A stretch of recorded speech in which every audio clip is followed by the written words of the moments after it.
രതീഷ് ചക്രവാണി വളരെ ഗൗരവമായിട്ട് ഇടതുപക്ഷ രാഷ്ട്രീയം കൈകാര്യം ചെയ്യുന്ന ഒരാളെന്ന നിലക്ക് ഈ തെരഞ്ഞെടുപ്പിന് ശേഷം കേരളത്തിലെ ഇടതുപക്ഷ രാഷ്ട്രീയത്തിനും അതേപോലെ തന്നെ CPM-നകത്തെ പിണറായി യുഗം എന്ന് പറയുന്ന പ്രതിഭാസത്തിനും എന്താണ് സംഭവിക്കാൻ പോകുന്നത്?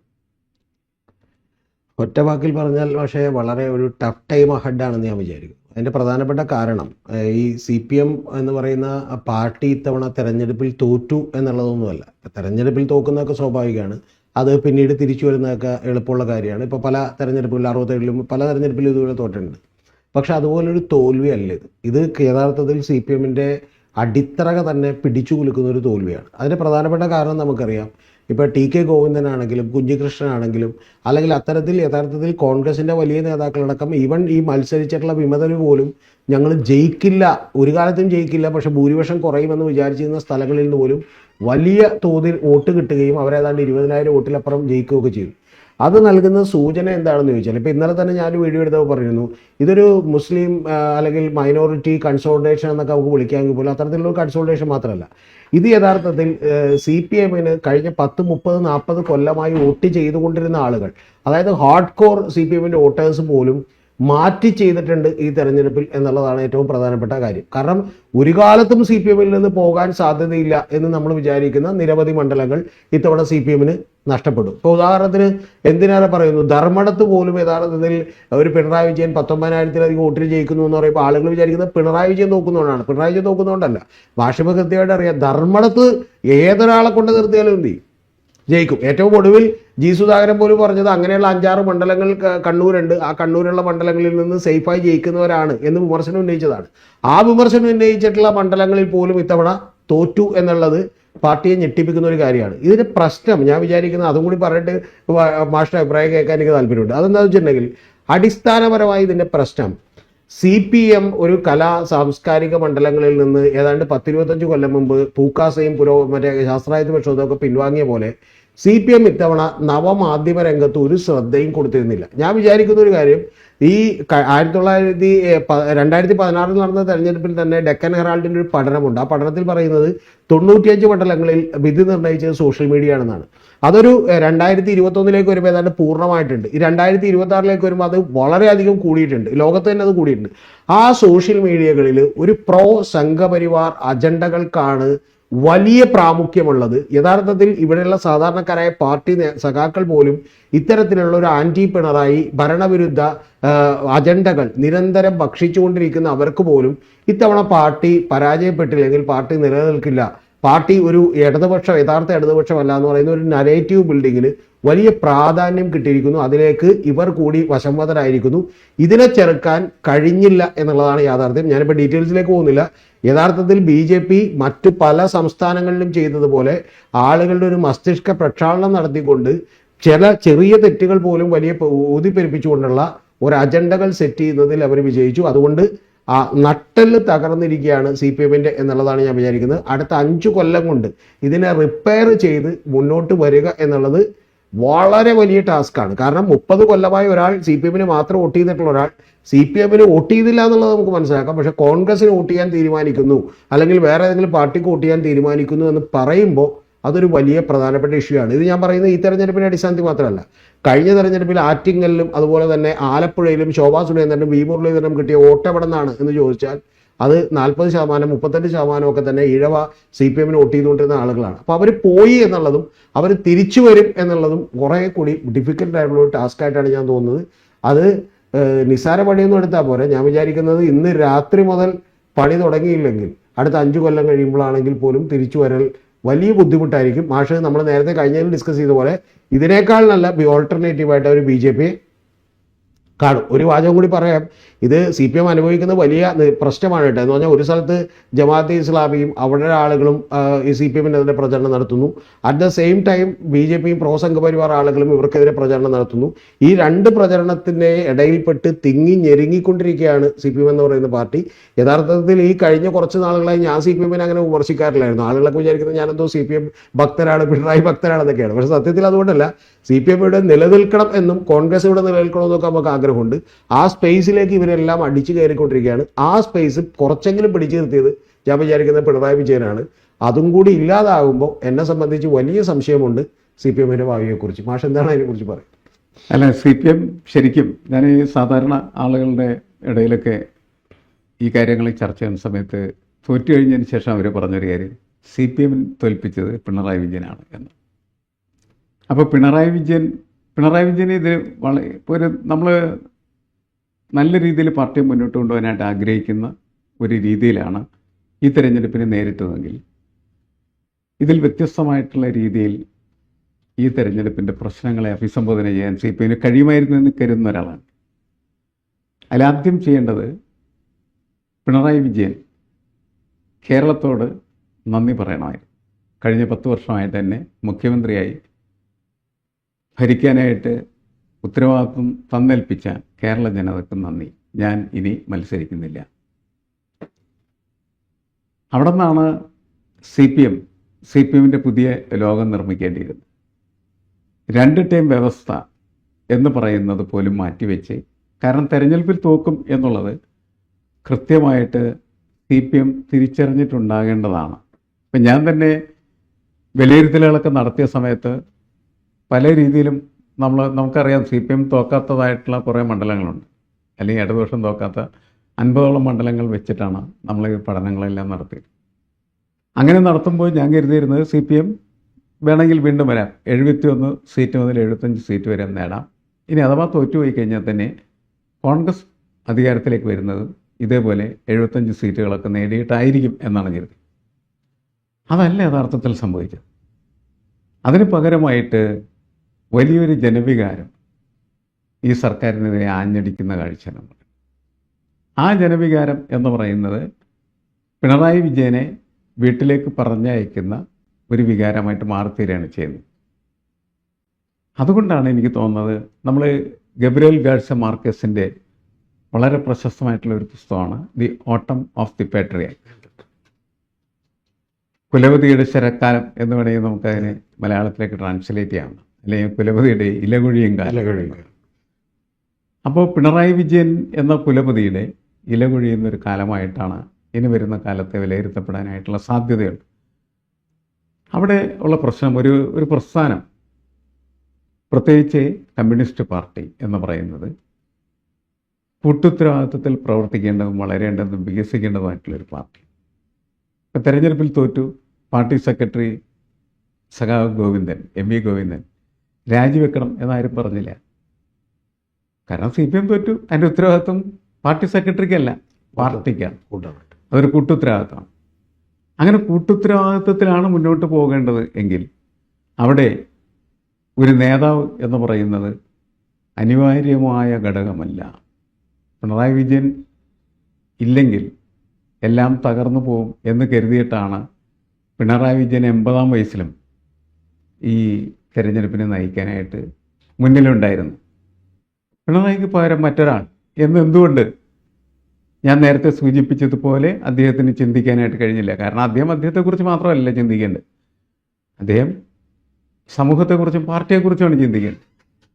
പാർട്ടിയെക്കുറിച്ച് ചിന്തിക്കുമ്പോൾ ഞാനും എൻ്റെ ഭാര്യയും എന്ന നിലയ്ക്ക് ചിന്തിക്കാൻ പാടില്ല എന്ന് P. ജയരാജൻ തന്നെ പോസ്റ്റ് ഇട്ടിട്ടുണ്ടെന്നാണ് എനിക്ക് തോന്നുന്നത്. അത് ശരിയാണ്. ഇപ്പോൾ MV ഗോവിന്ദൻ അദ്ദേഹത്തിൻ്റെ ഭാര്യ ശ്യാമളയെ സ്ഥാനാർത്ഥിയാക്കുമ്പോൾ അദ്ദേഹത്തിൽ ഒരു പാർട്ടി സഖാവിൻ്റെ യാതൊരു ഉത്തരവാദിത്വ ബോധം ഉണ്ടായിരുന്നില്ല എന്ന് കരുതുന്ന ഒരാളാണ്. ആ ഉത്തരവാദിത്വ ബോധം ഉണ്ടായിരുന്നെങ്കിൽ ഒരിക്കലും എന്ത് ചെയ്യാൻ പറ്റില്ല, ഭാര്യയെ സ്ഥാനാർത്ഥിയാക്കാൻ പറ്റില്ല. അതുപോലെ പിണറായി വിജയൻ മുഖ്യമന്ത്രി ആയിരിക്കുന്ന സമയത്ത് അദ്ദേഹത്തിൻ്റെ മന്ത്രിസഭയിലേക്ക് അദ്ദേഹത്തിൻ്റെ മരുമൻ മുഹമ്മദ് റിയാസ് മന്ത്രിയായി വരാൻ പാടില്ല. പാർട്ടി സെൻസ് ആണ് അവിടെ ആക്ടിവേറ്റ് ചെയ്യാൻ, അല്ലെങ്കിൽ പാർട്ടി സെൻസർ പ്രവർത്തിച്ചിരുന്നെങ്കിൽ അത് സംഭവിക്കാൻ പാടില്ല. അതുപോലെ വിജയരാഘവൻ്റെ ഭാര്യ ബിന്ദു മന്ത്രിയായിട്ട് വരാൻ പാടില്ല. ഇതെല്ലാം ബന്ധുക്കളാണ്. ബന്ധുക്കളെന്ന് മാത്രമല്ല, P. ജയരാജൻ സൂചിപ്പിച്ച പോലെ ഞാനും ഭാര്യയും എന്ന നിലക്ക് ഇവരെല്ലാം പാർട്ടി എന്ത് ചെയ്യുന്നു, കാണാൻ തുടങ്ങിയിരിക്കുന്നു. അങ്ങനെ ആയിരുന്നല്ല കമ്മ്യൂണിസ്റ്റ് പാർട്ടി പണ്ട്. കമ്മ്യൂണിസ്റ്റ് പാർട്ടിക്ക് അങ്ങനെ പ്രവർത്തിക്കാൻ പറ്റുമായിരുന്നില്ല. പക്ഷേ ആ കമ്മ്യൂണിസ്റ്റ് മൂല്യങ്ങൾ മുഴുവനും നഷ്ടപ്പെടുത്തുമ്പോൾ കമ്മ്യൂണിസ്റ്റ് പാർട്ടിയാണ് നഷ്ടപ്പെട്ടു പോകുന്നത്. കമ്മ്യൂണിസ്റ്റ് പാർട്ടിയാണ് നഷ്ടപ്പെട്ടു പോകുന്നത്. ആ പാർട്ടി നഷ്ടപ്പെട്ടതാണ് നേരത്തെ എന്താണ് രതീഷ് ചക്രവാണി സൂചിപ്പിച്ച പാർട്ടിയുടെ നട്ടെല്ലിളക്കം എന്ന് പറയുന്ന സാധനം. പാർട്ടി ആശയം, പാർട്ടിയുടെ ഐഡൻറ്റിറ്റി എന്ന് പറഞ്ഞാൽ ഈ രാഷ്ട്രീയമാണ്. ആ രാഷ്ട്രീയം ഉപേക്ഷിച്ചാൽ പിന്നെ പാർട്ടിക്ക് എന്ത് ഐഡൻറ്റിറ്റിയാണ്? അങ്ങനെ ഒരു ഐഡൻറ്റിറ്റി ഇല്ലാത്ത ഒരു പാർട്ടിയായിട്ട് ഇത് മുന്നോട്ട് പോയാൽ ഇതിന് വലിയ പ്രതിസന്ധികളുണ്ട്. പിണറായി വിജയൻ്റെ യുഗം അവസാനിച്ച് അദ്ദേഹം പോട്ടെ, ഇത് മുന്നോട്ട് കൊണ്ടുപോകാൻ പുതിയ ആളുകൾ വരണാൽ ചോര തുടിക്കും ചെറുകൈകളെ പേറുക വന്ന ഈ പന്തങ്ങൾ എന്ന് വൈരപ്പള്ളി പാടിയത് എത്രയോ ആവേശത്തോടെ SFIക്കാരും DYFIക്കാരൊക്കെ വിളിച്ചുകൊണ്ടാണ് നേരുന്നത്. അവർ വിളിക്കട്ടെന്നും കൂടി, ചെറുപ്പക്കാരെ വിളിച്ച് കയറട്ടെ, കയറി വാടാ മക്കളെ എന്ന് പുതിയ രീതിയിൽ അവർ ഈ പുതിയ തലമുറയെ അഭിസംബോധന ചെയ്യട്ടെ. അങ്ങനെ വരുമ്പോൾ ഇതിന് മാറ്റം വരും. അങ്ങനെ ഈ മാറ്റം വരില്ല. പറഞ്ഞോളൂ. അല്ല, മാഷ് പറഞ്ഞ പോലെ ഇപ്പൊ ഇതിൽ എനിക്കൊരു ചെറിയ എതിരഭിപ്രായം അതിനകത്തുള്ളത്, മാഷോടുള്ള വിയോജിപ്പുള്ളത്. മാഷ് പറഞ്ഞ കാര്യം ശരിയാണ്. ഇപ്പോൾ വേണമെങ്കിൽ പിണറായി വിജയനെ മാറ്റിയിട്ട് വേറെ ആരെങ്കിലും വെക്കാമായിരുന്നു എന്നുള്ളതൊരു വാസ്തവമാണ്. ഇപ്പോൾ മുഹമ്മദ് റിയാസിന് കുറച്ചുകൂടി സംഘടനാ ചുമതലകൾ വേണമെങ്കിൽ കൊടുക്കാമായിരുന്നു എന്നുള്ളതൊരു യാഥാർത്ഥ്യമാണ്. അതുപോലെ ഗോവിന്ദ മാഷ് വേണമെങ്കിൽ PK ശ്യാമളയെ മത്സരിപ്പിക്കാതിരിക്കാമായിരുന്നു, അതിലൊന്നും സംശയമില്ല. പക്ഷേ ഞാൻ ചോദിക്കുന്നത്, ഇപ്പം ഇതൊക്കെ ശരിയാണ്. നമ്മളിപ്പോൾ അതിനൊരു വിമർശനമായി കാണുമ്പോൾ പോലും എന്താണ് കേരളത്തിൽ ആകെത്തുക സംഭവിക്കുന്നതെന്ന് ചോദിച്ചാൽ ഇതൊരു ഡിസ്പ്രപ്പോർഷനേറ്റ് ആയിട്ടുള്ള വിമർശനമാണ് എന്നുള്ളതാണ് എൻ്റെ ഒരു വിലയിരുത്തൽ. ഞാൻ അതുകൊണ്ടാണ് ഇപ്പോൾ പലപ്പോഴും CPM സപ്പോർട്ട് ചെയ്തിട്ടുള്ളത്. കാരണം ഇപ്പോൾ നമുക്കറിയാം, ശ്രീകണ്ഠൻ്റെ ഭാര്യ വന്ന് തുളസി അവിടെ വന്ന് മത്സരിക്കുമ്പോൾ ആ തുളസി മത്സരിക്കുന്നത് ജനങ്ങൾക്കൊരു പ്രശ്നമല്ല. അപ്പോൾ അത് ഉടനെ തന്നെ പറയാൻ പോകുന്നത് അത് കോൺഗ്രസ് അല്ലേ, അതിനകത്ത് സംഭവിക്കുന്ന ഇത്രയും സൂക്ഷ്മത നോക്കില്ല, ഒന്നാമത്തെ കാര്യം.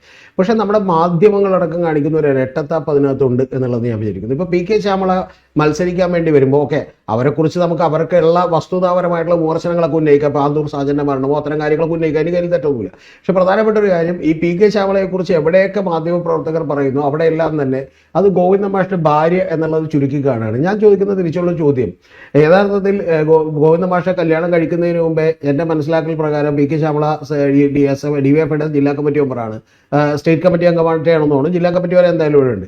അപ്പോൾ അത്തരത്തിൽ അവരൊരു പ്രവർത്തന പരിചയമുള്ളൊരു സ്ത്രീയാണ്. ആ സ്ത്രീ നമ്മൾ CPMൻ്റെ ഒരു ഭാഗത്തു നിന്ന് ഒരു നേതാവിൻ്റെ ഭാര്യ എന്നുള്ളതിലേക്ക് മാത്രം അതിനെ അവതരിപ്പിക്കുന്നു എന്ന് പറയുന്നതിൽ ഒരു ചെറിയ ദുരുദ്ദേശമുണ്ട് എന്നുള്ളതാണ് ഞാൻ വിചാരിക്കുന്നത്.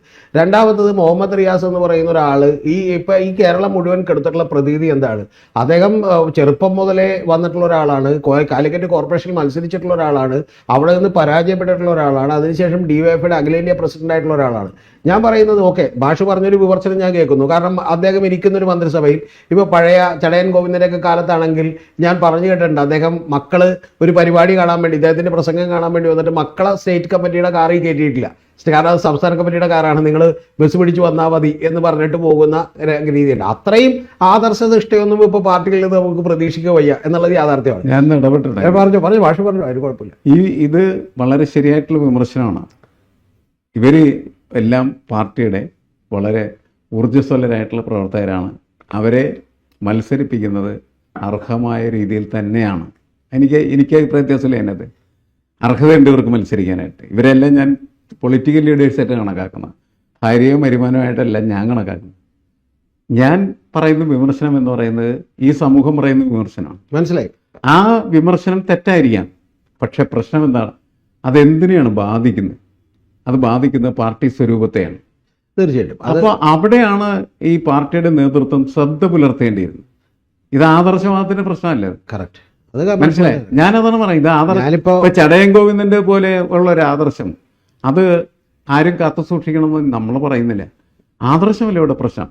ഈ പാർട്ടിക്ക് പരിക്ക് പറ്റുകയോ ഇല്ലെന്നുള്ള പരിശോധനയ്ക്ക് ഇവർക്ക് ഉത്തരവാദിത്വം കൂടുതലല്ല. അത് മാഷ് പറയുന്നത് കറക്റ്റാണ്. ഇപ്പം ഞാൻ വിചാരിക്കുന്ന ഒരു കാര്യം എന്ന് പറഞ്ഞാൽ, പാർട്ടിക്ക് പറ്റിയ ഏറ്റവും വലിയ തെറ്റ് ഇത്തരത്തിൽ പ്രചണ്ഡമായിട്ടുള്ള പ്രചാരണങ്ങളെ യഥാർത്ഥത്തിൽ കൗണ്ടർ ചെയ്യാൻ പാർട്ടി ഒന്നും ചെയ്തില്ല എന്നുള്ളതാണ്. ഇപ്പോൾ എല്ലാവരും പറയും പാർട്ടി കോടിക്കണക്കിന് രൂപ മുടക്കി ഹോർഡിംഗ് വെച്ചില്ലേ, പരസ്യം കൊടുത്തില്ലേ, നികേഷ് കുമാറിനെ ഹെഡായിട്ട് എത്തിക്കൊണ്ട് സോഷ്യൽ മീഡിയ മാനേജ് ചെയ്യുന്നില്ല. അതെല്ലാം ലാസ്റ്റത്തെ ഘട്ടത്തിലാണ്.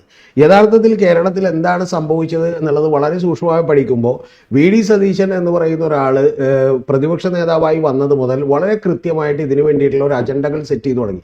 അതായത് 2021 ഇത് വീണ്ടും പിണറായി തിരിച്ചു വന്നത് പിണറായി വിജയൻ ഒരു കരുതൽ മുഖ്യമന്ത്രിയാണ് എന്ന് പറയുന്ന ഒരു തോന്നൽ സൃഷ്ടിക്കാൻ കഴിഞ്ഞിരുന്നുവെന്നും അതിനെ തകർത്തുകൊണ്ട് മാത്രമേ ഇനി ഭരണം സാധ്യമാവുള്ളൂ എന്ന് മനസ്സിലാക്കിയതുകൊണ്ട് ബി ഡി സതീശന് വലിയ ഗുണവും കൂടി ഉണ്ടായി. കാരണം ഒരു സൈഡിൽ നിന്ന് BJP ഇത് അടിച്ചുകൊണ്ടിരിക്കുകയാണ്, സോഷ്യൽ മീഡിയയിലൂടെ അടിച്ചുകൊണ്ടിരിക്കുകയാണ്. കുറേ ചാനലുകൾ കൂടെ പിടിച്ചുകൊണ്ട് ചാനലുകൾ പോലും ഇത്തരത്തിൽ തെറ്റായിട്ടുള്ള, അതായത് മരുമകൻ അല്ലെങ്കിൽ ഈ പറഞ്ഞ പോലെ ഭാര്യയെ മത്സരിപ്പിക്കുന്നു എന്ന് മാത്രം പറയുകയും, ഞാനിപ്പോൾ ഈ കഴിഞ്ഞ ദിവസം എനിക്ക് വളരെ പ്രിയപ്പെട്ട ആളുകളൊക്കെയാണ്, മാഷും അറിയാവുന്ന ആളുകളാണ്, അതുകൊണ്ട് പേര് പറയുന്നില്ല, ഒരു ചാനലിൽ ഇത് ചർച്ച ചെയ്യുമ്പോൾ ഞാൻ അത്ഭുതപ്പെട്ട ഒരു കാര്യമുണ്ട്.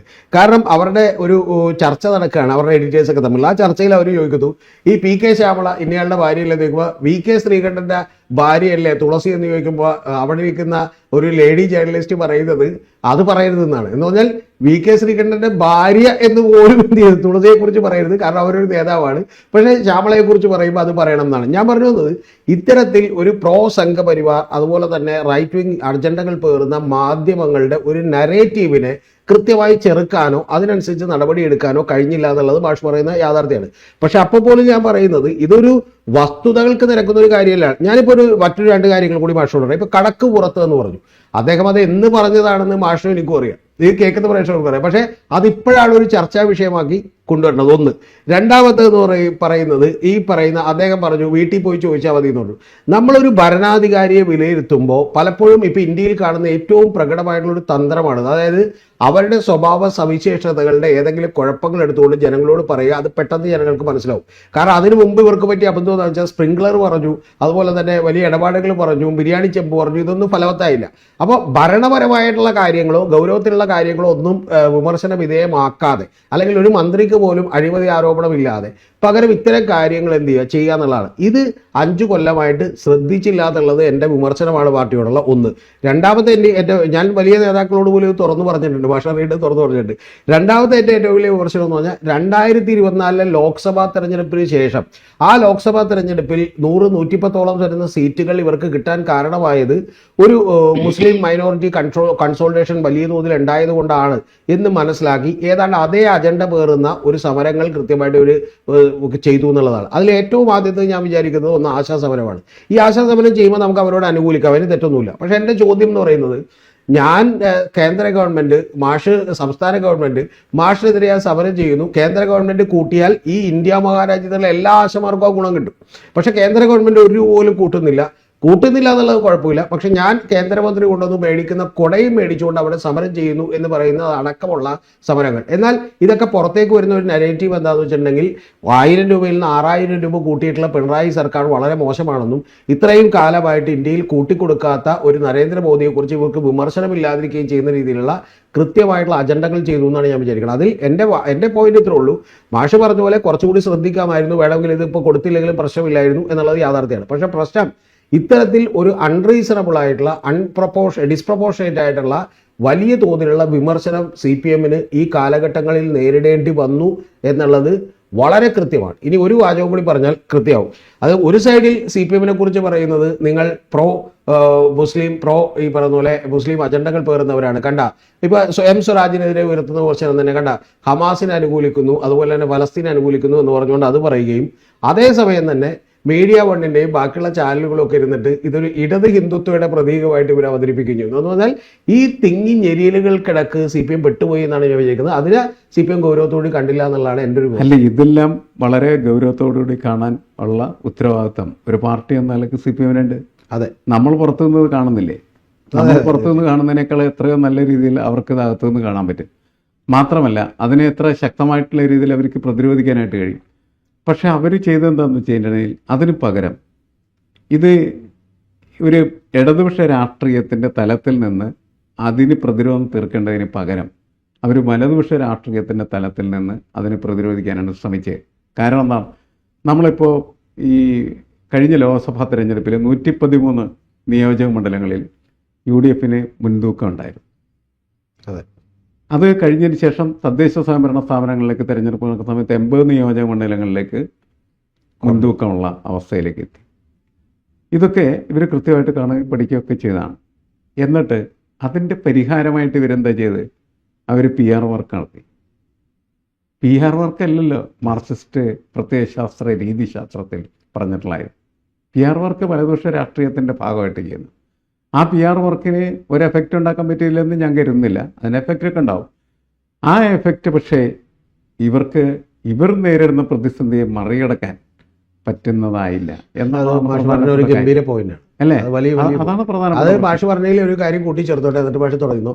ഇതിൽ മാഷ് പറഞ്ഞ ആ കാര്യത്തിൽ വളരെ കറക്റ്റാണ്. കാരണം ഒരു മൾട്ടിനാഷണൽ കമ്പനിയൊക്കെ നടത്തുന്ന PR വർക്കുകളുടെ ഏതാണ്ട് അതേ ഡിറ്റോ പകർത്തുകയാണ് യഥാർത്ഥത്തിൽ ചെയ്തത്. ഇപ്പൊ വലിയ ഹോർഡിങ്ങുകൾ വെക്കുന്നു, അത് ഞങ്ങളല്ലാതെ മറ്റാരുണ്ട് എന്ന് ചോദിക്കുന്നു. അപ്പൊ ഇത്തരം കാര്യങ്ങളൊക്കെ ചെയ്യുന്നതിന് പകരം യഥാർത്ഥത്തിൽ സ്വന്തം കയ്യിലുള്ള 7 ലക്ഷത്തോളം വരുന്ന പാർട്ടി മെമ്പർമാരെ തന്നെ ഇത് ഡിസ്പ്രപ്പോർഷനേറ്റ് ആയിട്ടുള്ള ഒരു വിമർശനമാണ്, ഇത് അവരുടെ മാധ്യമ അജണ്ടകളാണ് എന്നുള്ളത് കൃത്യമായി എങ്ങനെ പറയേണ്ടതെന്ന് വെച്ച് കഴിഞ്ഞാൽ നമ്മൾ പറഞ്ഞതുപോലെ അക്സെപ്റ്റ് ചെയ്തിട്ട് പറയണം. അതെ, ശരിയാണ്. PK ശ്യാമളയെ സ്ഥാനാർത്ഥിയാക്കുന്നതിൽ ഒരു ചെറിയ കുഴപ്പമുണ്ട്. പക്ഷേ PK ശ്യാമളയ്ക്ക് അത് മത്സരിക്കാനായിട്ടുള്ള സ്വാതന്ത്ര്യവും അവകാശവും ഒരു പാർട്ടി പ്രവർത്തകൻ എന്ന നിലയ്ക്ക് ഇല്ലേ എന്ന ചോദിക്കണം. അപ്പോൾ ഈ കുഴപ്പം ഉണ്ടാക്കി മറ്റു 2 കാര്യങ്ങൾ എങ്ങനെയാണ്? മുഹമ്മദ് റിയാസിൻ്റെ കാര്യത്തിൽ അത് തന്നെയാണ്. അതിന് ചെറിയ കുഴപ്പമുണ്ട്. ഈ ചെറിയ കുഴപ്പം എന്നുള്ളത് പിണറായി വിജയനോ അതേപോലെ തന്നെ CPM എന്നെങ്കിലും അംഗീകരിച്ചിട്ടുണ്ടോ? ചെറിയ കുഴപ്പം, ഇതൊരു ചെറിയ കുഴപ്പമുണ്ടല്ലോ അതിൻ്റെ അകത്ത്. അത് അംഗീകരിച്ചിട്ടില്ല. അത് അംഗീകരിക്കാതിരിക്കുകയും എന്നാൽ വലിയ രാഷ്ട്രീയ ചോദ്യം പിണറായി ചോദിക്കുകയും ചെയ്തിട്ടുണ്ട്. നിങ്ങളെന്തിനാണ് മുഹമ്മദ് റിയാസിനെ എൻ്റെ മരുമോനായിട്ട് ചിത്രീകരിക്കുകയും എതിർക്കുകയും ചെയ്യുന്നത് വെച്ചാൽ അതിലൊരു രാഷ്ട്രീയമുണ്ട്. അത് മരുമകൻ മുസ്ലിമായി എന്നുള്ളതാണ് പ്രധാനം. അത് വളരെ നല്ല ക്വസ്റ്റ്യൻ ആയിരുന്നു. പക്ഷെ അത് ഉയർത്തിക്കൊണ്ടുവരുന്നതിലും CPM പരാജയപ്പെടുകയാണ് ചെയ്തത്. നമ്മളെപ്പോലുള്ള ആളുകൾ ചില ആൾക്കാരൊക്കെ ഉയർത്തിക്കൊണ്ടുവന്ന് മാത്രമേ ഉള്ളൂ.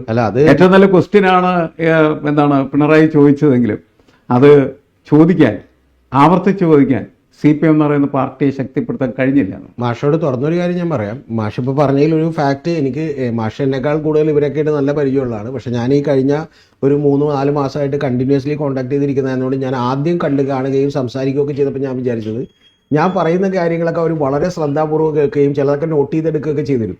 അപ്പോൾ ഇത് കണ്ടപ്പോൾ പോലും സത്യം പറഞ്ഞാൽ ഞാൻ വിചാരിച്ചത് ഇതെല്ലാം അവർക്ക് അറിയാം, പക്ഷേ എന്നിട്ട് നമ്മളവിടെ ഒരു ഓക്കെ വന്നതല്ലേ എന്ന് വിചാരിച്ചിട്ട് ചെയ്യുന്നതാണെന്നാണ്. പക്ഷേ കഴിഞ്ഞൊരു 5-6 മാസങ്ങൾ കൊണ്ട് എനിക്ക് മനസ്സിലായ ഒരു കാര്യം, മാഷ് പറയുന്ന അത്രയും CPM അല്ലെങ്കിൽ പാർട്ടിയോ ഒന്നും ഇത് വളരെയധികം കീൻലി ശ്രദ്ധിച്ചിരുന്നില്ല എന്നുള്ളതാണ്. കാരണം മറ്റു പല കാര്യങ്ങളും ഇപ്പോൾ തൃശ്ശൂരിൽ സുരേഷ് ഗോപിയുടെ വോട്ടുകൾ കൂടിയതടക്കമുള്ള നിരവധി കാര്യങ്ങളിൽ പലതും നമ്മൾ കമ്മ്യൂണിക്കേറ്റ് ചെയ്യുമ്പോൾ നമുക്ക് മനസ്സിലാവുമല്ലോ. ആദ്യം നമ്മൾ വിചാരിക്കും ഇത് നമ്മളൊരു സുഖിപ്പിക്കാനൊക്കെയാണെന്ന് വരിക്കും. പക്ഷെ അങ്ങനെയല്ല, ഇത് ശ്രദ്ധിച്ചില്ല. ഒന്ന്. രണ്ടാമത്തെ കാര്യമെന്ന് പറഞ്ഞാൽ മാഷ് പറയുന്നത് പോലെ ഇപ്പോൾ ഇതിൻ്റെ ഏറ്റവും വലിയ പ്രകടമായ ഒരു ഉദാഹരണം കൂടി നമ്മുടെ കയ്യിലുണ്ട്. ഈ കോർപ്പറേറ്റ് രീതിയിൽ പരസ്യം കൊടുക്കുകയും ഒരു ക്യാമ്പയിനായി റൺ ചെയ്യുകയും ചെയ്യുമ്പോൾ അത് പലപ്പോഴും സഖാക്കൾക്ക് ഒരു നെഗറ്റീവ് ഇമ്പാക്ട് കൂടി ഉണ്ടാക്കും. കാരണം കോടിക്കണക്കിന് രൂപ മുടക്കിയോ, അതായത് 500-1000 കോടി രൂപ മുടക്കി ഇത്തരത്തിലുള്ള ഒരു കാര്യം ചെയ്യുന്നു എന്ന് പറയും. ഇനി ഇത് കൂടാതെ ഞാൻ ശ്രദ്ധിച്ചിട്ടുള്ള ഏറ്റവും വലിയ കാര്യം എന്താണെന്നറിയോ? പക്ഷേ അത് തോന്നുന്നുണ്ടെങ്കിൽ ഇപ്പം സത്യം പറഞ്ഞിട്ടുണ്ടെങ്കിൽ ഒരു പണ്ട് CPM ആയിരുന്ന, എന്നാൽ CPM ഇവിടെ നിലനിന്ന് കാണണം എന്ന് വിചാരിക്കുന്ന ആളുകളെ പോലും ഈ ചാനൽ ചർച്ചകൾക്ക് വിട്ടാൽ ഒരു കുഴപ്പമില്ല. ഇത് സത്യം പറഞ്ഞിട്ടുണ്ടെങ്കിൽ CPM അതിൽ പോലും വലിയ അലംഭാവം കാണിച്ചിട്ടുണ്ട്. കാരണം ഞാൻ പറഞ്ഞ ഏറ്റവും ചെറിയ കാര്യത്തിൽ പോലും, അതായത് ചാനൽ ചർച്ചകളിലേക്ക് CPM ആണ് ഇടതുപക്ഷ നിരീക്ഷകർ എന്ന് പറഞ്ഞ് ഇവർ ഓരോരുത്തരെ വിളിച്ചുകൊണ്ട് നിർത്തുകയും അവർ ശരിക്കും പറഞ്ഞാൽ ഇതിനെക്കുറിച്ച് യാതൊരു ധാരണയില്ല. ഞാൻ പലപ്പോഴും സത്യം പറഞ്ഞാൽ ഞാൻ കഴിഞ്ഞ ഒരു കൊല്ലം മുമ്പ് മാഷോട് ചോദിച്ചിട്ടുണ്ട്, മാഷ് എന്ത് ചാനൽ ചർച്ചയ്ക്ക് പോകാത്തെന്ന് ചോദിച്ചിട്ടുണ്ട്. അപ്പോൾ അതെന്തുകൊണ്ടാണെന്ന് വെച്ചിട്ടുണ്ടെങ്കിൽ ഇതിനെക്കുറിച്ചൊന്നും യാതൊരു ധാരണയില്ലാത്ത ആളുകൾ വന്ന് ചാനൽ ചർച്ചയ്ക്ക് ഇരിക്കുകയും അവരാണ് യഥാർത്ഥത്തിൽ CPM പ്രതികരിച്ചുകൊണ്ട് അവിടെ ചാനൽ ചർച്ചയ്ക്ക് ഇരിക്കുന്നത്. ഈ പ്രതികരിച്ച ആളുകൾക്ക് CPM എന്താണ് ചെയ്തിട്ടുള്ളത്, CPM ഐഡിയോളജി എന്താണ്, ബേസ് എന്താണ്, CPM എന്ത് ഇതിനെക്കുറിച്ചൊന്നും ധാരണയില്ല. ഇത് ചാനലുകാരൊരു ഗുണമായി കണ്ടു. കാരണം എന്താ, അവരുടെ അജണ്ട നടപ്പിലാക്കാൻ ഏതെങ്കിലും ഒരാളെ വിളിച്ചുകൊണ്ടോ നിർത്തി അവനെ തകർത്ത് വിട്ടിട്ടുണ്ടെങ്കിൽ റേറ്റിംഗ് കൂടുമെന്നവർ എന്ത് ചെയ്തു വിചാരിച്ചു. പക്ഷേ CPM ചെയ്യേണ്ടിരുന്ന ഒരു പണിയുണ്ട്. ഞാൻ വിചാരിക്കുന്നത് CPM അപ്പോൾ ഞാൻ വലിയൊരു നേതാവിനോട് സംസാരിക്കുമ്പോൾ അദ്ദേഹം പറഞ്ഞത്, രതീഷ് ഇതൊന്നും ഞങ്ങൾ പറഞ്ഞു വിട്ടിട്ട് പോകുന്ന ആളുകളല്ല.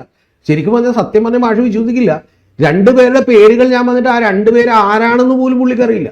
അതായത് നിരന്തരമായി കഴിഞ്ഞ 1 കൊല്ലമായി CPM വേണ്ടി ഇടതുപക്ഷത്തിന് വേണ്ടി ചർച്ചയ്ക്ക് ചെല്ലുന്നവരാണ്. അവരാരാണെന്ന് അറിയില്ല. എന്നിട്ട് ഞാൻ പറഞ്ഞൊരു ആ ഇഷ്യൂ ഇപ്പം ഞാനിവിടെ പറയുന്നില്ല. ആ ഇഷ്യൂവിൻ്റെ അടിസ്ഥാനത്തിലാണ് മാഷ് അറിയേണ്ടത്. ആ ഇഷ്യൂവിൻ്റെ അടിസ്ഥാനത്തിൽ അതെന്താണെന്ന് അന്വേഷിക്കുകയും അതിൻ്റെ പരിഹാരം കണ്ടെത്തുകയും വേണമെന്ന് എന്നെ ഉപയോഗിച്ച് പറഞ്ഞിട്ടുണ്ട്. എന്ന് പറഞ്ഞാൽ അത്രമാത്രം അലസമായിട്ട് ഇതിനെ ഡീല് ചെയ്തു എന്നുള്ളതാണ്. അതിൻ്റെ അപകടം എന്താ?